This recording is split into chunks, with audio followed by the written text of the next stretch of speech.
Hello students, now let's move on to next theorem, that is comparison theorem.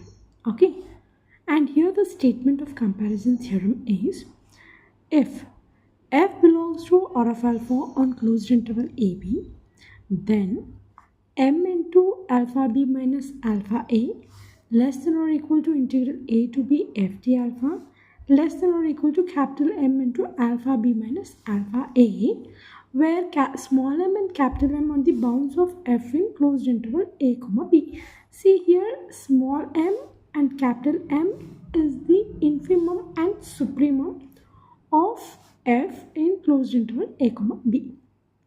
Okay, so this is all about the theorem. So if f is Riemann-Stieltjes integrable, we need to prove m into alpha b minus alpha a less than or equal to integral a to b f d alpha less than or equal to capital M into alpha b minus alpha a. So now let's get into the proof. Okay, given f belongs to R of alpha, what does that imply? Lower Riemann integral equal to upper Riemann integral equal to integral a to b f d alpha. This is what this means. F belongs to R of alpha implies this. And now consider any partition P equal to x0, x1, xi minus 1, xi, etc. up to xn, and where xn equal to b and x0 equal to a. Okay, and let capital Mi and small mi be the bounds of f in the interval xi minus 1 comma xi.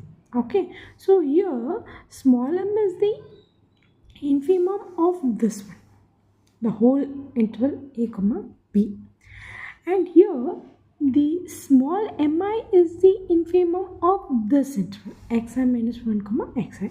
Obviously then small m, which is the infimum of this entire closed interval a comma b, will be less than or equal to small mi, and small mi will be less than or equal to capital Mi, which is the supremum of the interval xi minus 1 comma xi, and mi, which is the supremum of the interval xi minus 1 comma xi, is obviously less than or equal to the supremum of closed interval a comma b m.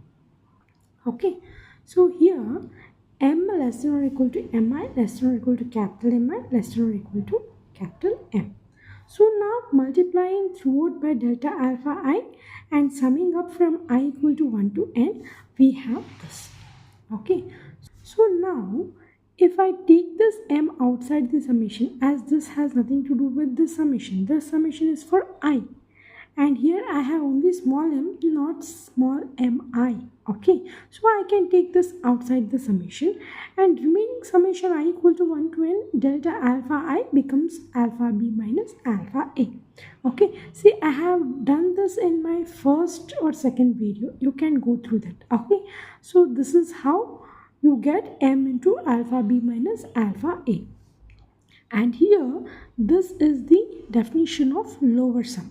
So that is less than or equal to L of p comma f comma alpha, and this is the definition of upper sum.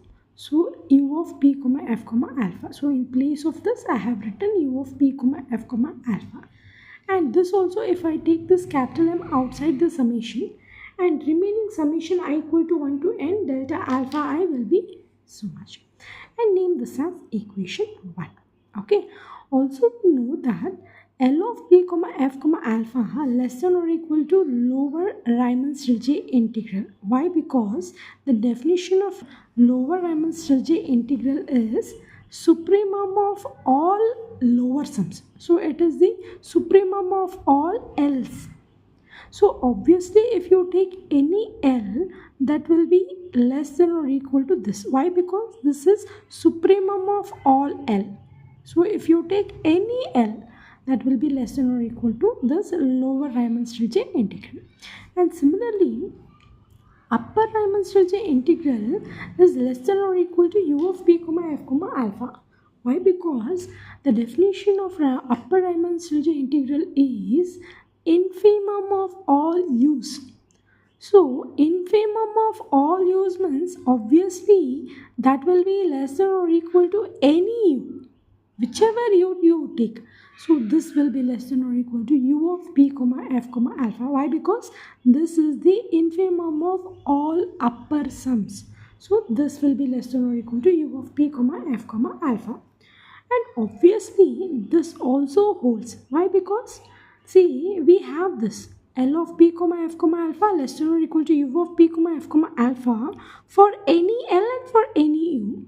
So here, what is this actually? This is the supremum of all L's and this is the infimum of all u's. So obviously this also should hold. Okay, so here supremum of all elements, one L you will get, and here infimum of all elements, one U value we will get. So here obviously this will be less than or equal to this, because this is some L and this is some U. So using this, it will hold for this also.